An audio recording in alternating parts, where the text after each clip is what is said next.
నేను ఇవాళ మీ అందరికీ కూకట్పల్లిలో వాగ్దానం చేస్తా ఉన్నా.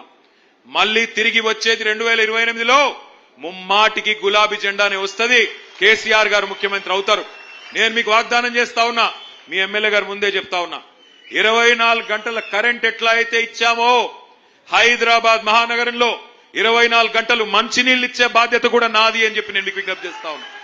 తప్పకుండా ఇది చేసి చూపెడతా అని చెప్పి కూడా మా ఆడబిడ్డలందరికీ నేను వాగ్దానం చేస్తా ఉన్నా. అనుకుంటే అసంభవం ఏమీ కాదు. 65 ఏళ్లు కాంగ్రెస్ వాళ్ళు కరెంటు కూడా ఇవ్వలేకపోయినారు.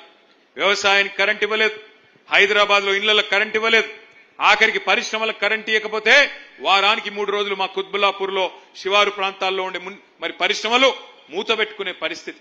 అందుకే నేను మీకు చెప్తా ఉన్నా, 24 గంటల కరెంట్ ఇచ్చింది కేసీఆరే. రేపు మళ్ళీ 24 గంటల నీళ్లు హైదరాబాద్ మహానగరంలో ఇవ్వబోయేది తిరిగి మళ్ళీ కేసీఆర్ అనే మాటను మీకు విజ్ఞప్తి చేస్తా ఉన్నా.